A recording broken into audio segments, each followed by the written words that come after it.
rigging up a trout setup for a lake. First thing I'm going to do, I'm going to put on my weight just directly onto my main line.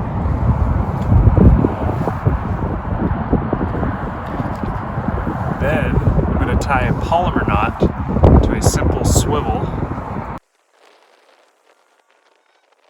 The reason for this is that way when your stuff's sitting on the bottom, there's a little, like your line can move through this weight. It's not attached to the swivel and dragging. So that way the fish there can be a little bit of slack and the fish can start moving through your weight basically, and it doesn't feel that way. But you got to make sure that your swivel is big enough so that your weight doesn't pass through it.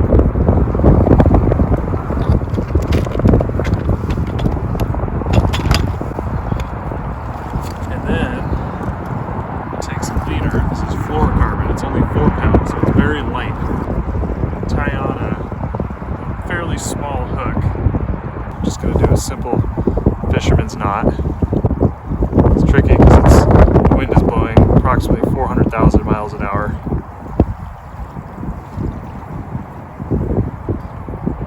Fluorocarbon, always wet the knot before tightening it down. Okay, I might not use 4 pound because that just snapped right in my hands. I'm going to use something heavier.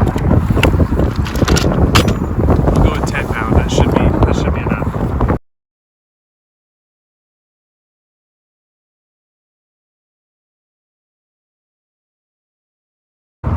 So for my length, you kind of just gotta figure out the lake you're fishing. So I'm gonna go like 3 feet. If I'm not getting any bites, I'll go deeper or shallower. Again, simple fisherman's knot to your swivel.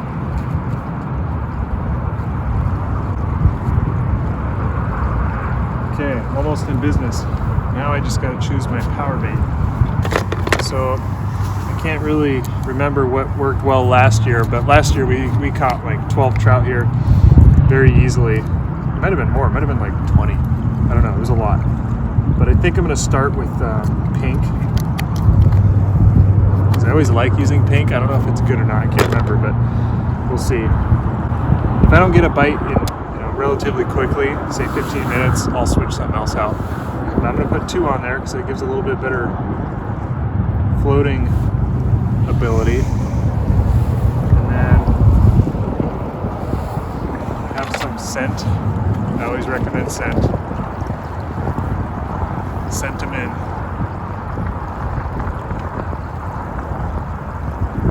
Just dunk that in there.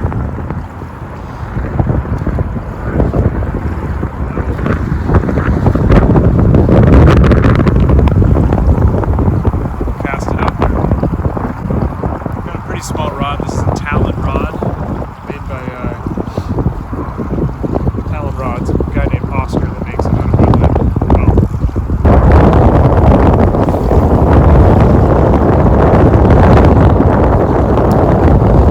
Now we wait.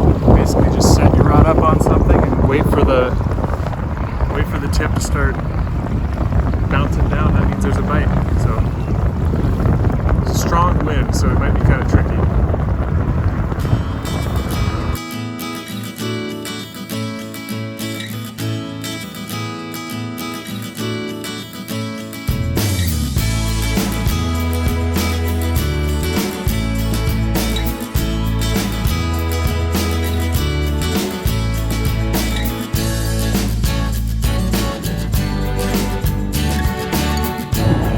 So that was like maybe 10 minutes.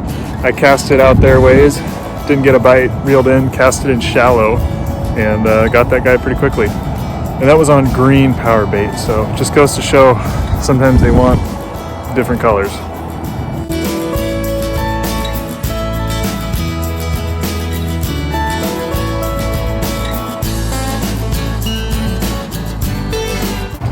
Well, it's starting to rain, so that does it for us, but short little trip, got a trout, and that's how you do it.